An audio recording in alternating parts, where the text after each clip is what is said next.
शहरात राहण्यापेक्षा इथं कोणाची रखरख नाही, खटखट नाही, आवाज नाही, कोणाचा भांडण नाही, गाडीचा आवाज नाही, कशातच काही नाही. इथं निवांत खाणे पिणे, शेतात असेल ते काम करणे. कोल्हापुरातून कळे, साळवण, असळज, सांगशी असा 65 किलोमीटरचा प्रवास करायला आम्ही सुरुवात केली. मग कळे संपल्यानंतर निसर्गरम्य वातावरणातून आम्ही पुढे जाऊ लागलो. निसर्गरम्य, निर्मनुष्य आणि सुंदर असा सांगशी फाट्यापासून आत वळलो की जंगल लागतं. मग पुन्हा 6 किलोमीटर पर्यंतचा प्रवास. गाव लागूपर्यंत संपूर्ण वृक्षवेलींनी आणि झुडपांनी वेढलेला हा रस्ता. मग हा रस्ता संपून पुढे बाजूला संपूर्ण माळरान असणारा रस्ता लागतो. मग बोरबेट हे छोटंसं गाव. तिथून आम्ही जंगलप्रेमी भगवान कांबळे यांना घेऊन अखेर पदमसत्तीला जाऊ लागलो. आज आम्ही आलेलो आहोत गगनबावडा तालुक्यातल्या बोरबेट पैकी पदमसत्ती इथं. खरं तर हे खूप मोठं जंगल आहे आणि मनुष्य वस्तीपासून फार लांब आहे. अलीकडे आपल्याला येताना धनगरवाडा किंवा अनेक गावं लागतात, पण बोरबेटच्या पुढे आल्यानंतर आपल्याला कोणतंही गाव लागत नाही. पूर्ण जंगल आहे आणि या जंगलात आपण एक वेगळा असा अनुभव घेणार आहोत, एक वेगळी आणि स्पेशल अशी स्टोरी बघणार आहोत. आता तुम्ही माझ्या आजूबाजूला बघू शकता की किती मोठं जंगल आहे आणि यातून आपल्याला चालत चालत पुढे जायचं आहे, कारण इथून गाडी जात नाही आणि त्यामुळे हा अनुभव एक वेगळा असणार आहे. चला तर माझ्या बरोबर आपण जायचंय आपल्या स्पेशल स्टोरीसाठी. बोरबेट पासून पाऊण तासांवरती पदमसत्ती हे जंगल. इथं कोणीही राहत नाही. मनुष्य वस्ती तर नाहीच, नीरव शांतता आणि वन्य प्राण्यांचा वावर.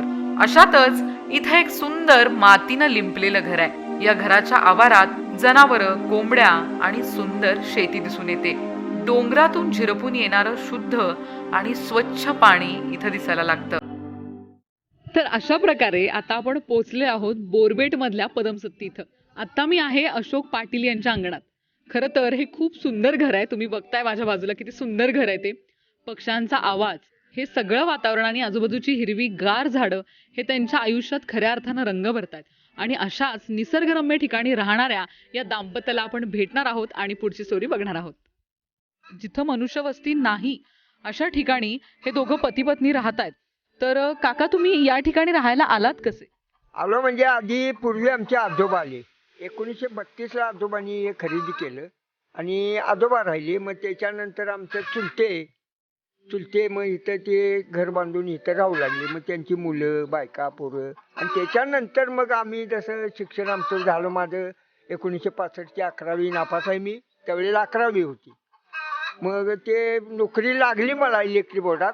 पण म्हटलं चुलत्याला मदत करायला आपण जावावं म्हणून मी पण आलो 1965ला इथं. आणि मग चुलते पुतणे आम्ही दोघं जण हे करायला लागलो. पण तुम्ही इतक्या मोठ्या जंगलात इथं राहताय, याचं वाटचं कारण काय? कारण म्हणजे इथं राहिल्याशिवाय पर्यायच नाही हो, नाही तर जनावर काही ठेवणारच नाही. होय होय होय, इथं राहिलोय म्हणून तरी पण आमच्या पत्रात निम्मानिम पडते. होय होय, शेतीचं भयानक नुकसान, गौरेड्यांच्या पासून नुकसान होते म्हणून इथं राहणं भाग पडते. हा, बाप आमची इथं जवळजवळ 32 एकर शेत आहे. 32 एकर आहे, माळरान आहे. भातात शेत आपल्याला झेपल तेवढंच आम्ही करतोय. 1 एकर 1.5 एकर भात करतोय मी, तर त्यातलं निम्मच माझ्या पदरात पडते. हा, मग अजून तुमच्या फॅमिलीत कोण कोण आहे आणि तुम्ही इथे कोण कोण असता? आम्ही दोघं जण, नवरा बायको दोघंच इथं असतोय आम्ही. हा, बाकी आमच्या फॅमिलीत आमचं 2 मुलगं 2 मुली. तिकडं इथं एक शिंगणापूरला 2, एक मुलगा मुलगी आहे. एक तिकडे बाहेर गावाला आहे आणि एक कोल्हापूरला आहे मुलगा. मग आता इथं शेती करत असताना या भागात प्राण्यांचा सुद्धा वावर आहे असं आम्हाला समजलंय. मग त्याचा काय त्रास होतोय का?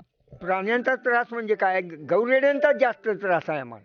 भयानक म्हणजे भयानक. संध्याकाळी 5-5 वाजता शेतात येतात.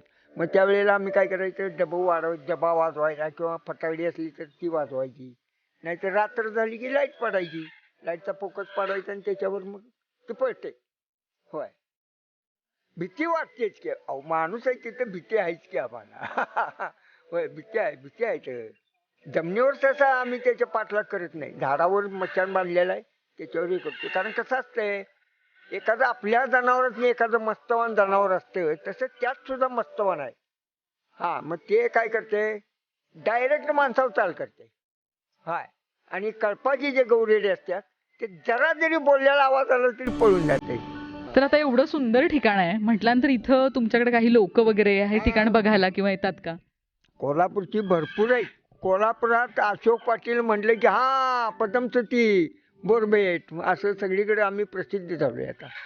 होय होय, सांगली मिरज सगळीकडची माणसं, इचलकरंजी सगळीकडची आधी मला फोन करतात.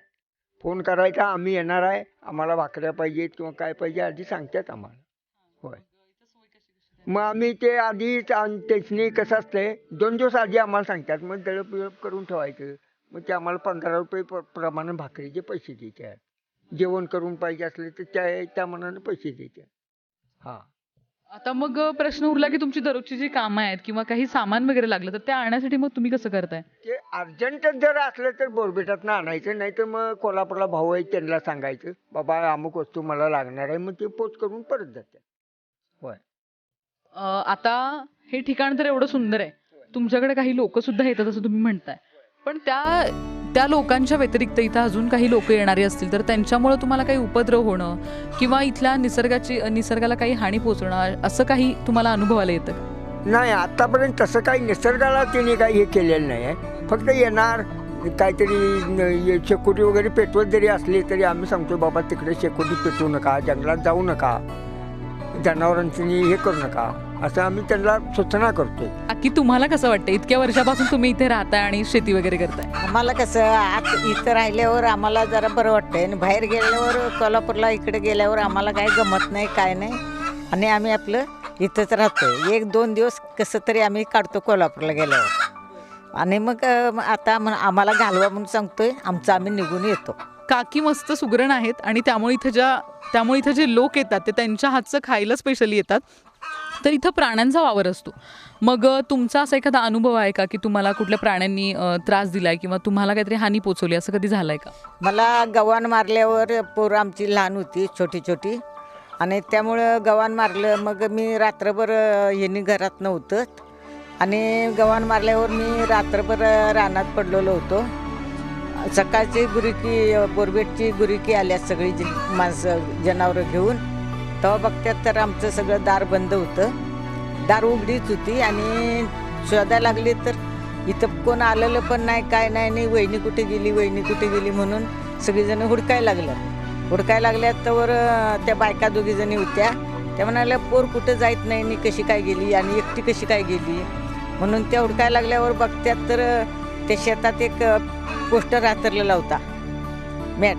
मग ते मॅट वाऱ्यानं पावसानं उडलं आणि मला गव्हाण जिथं पाडली होती ते जे माझ्या अंगावर ते पसरून पडलं त्या भातात पडल्यावर मग ती आल्यातनी ते एक पोरगा होता दिनकर म्हणून. मग तो दिनकर म्हणायला लागला इथं कागद तर असा होता ते असा झालाय, गव्हाचं पाय तर आहेत तिथं आणि वहिनी मग हिथंच असावी कारण काय पर्यटक तर काय कोणी मारून टाकली म्हणायला काय कोण नव्हतं.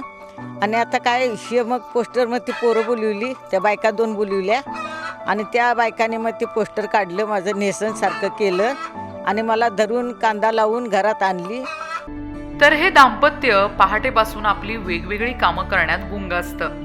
निसर्गात आणि निसर्गाशी एकरूप राहणारे अशोक काका यांचं वय 73 वर्ष आहे आणि उमा काकींचं वय 65 वर्ष.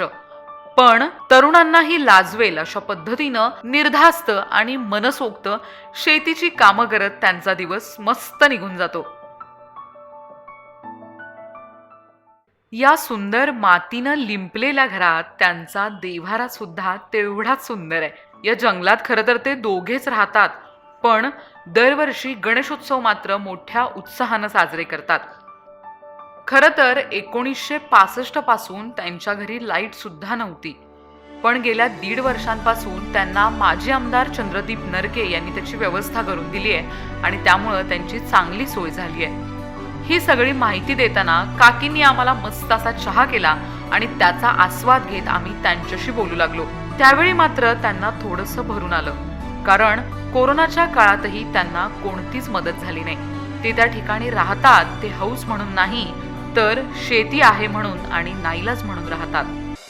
काय आता ही मतदान आम्ही आमचं हाय पक्ष त्याला आम्ही देतोय, तरी पण आम्हासनी साधं बोरबेटला गेल्यावर कोण चहा पी म्हणत नाही. काय पाणी काय आम्हाला तिथनं इथं यायला गाडी नाही आमच्या पायान जातो, आम्ही झक मारत मतदान देतो आणि परत इथं चालत येतो.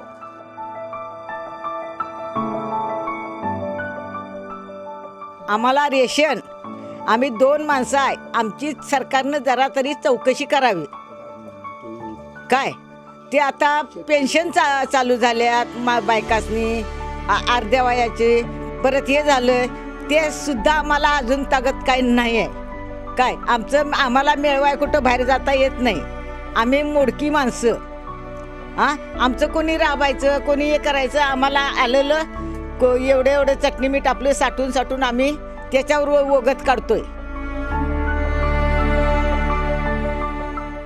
पण कितीही अडचणी आल्या तरी ते मात्र अजिबात खचत नाहीत. या साध्या घरात दुपारच्या वेळची शांतता आणि अशोक काकांचा रेडिओ, यात मात्र दोघे जण आपल्या निवांत वेळी छान रमतात.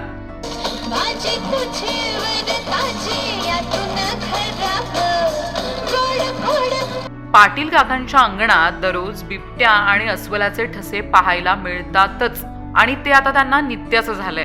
असे वन्य प्राणी येत असल्यामुळं त्यांना पिकांना मात्र खूप जपावं लागतं आणि त्यामुळंच त्यांनी झाडांवरती मचाण बांधलंय आणि ते त्या मचाणावरती राहून रात्रभर आपल्या शेतीची राखण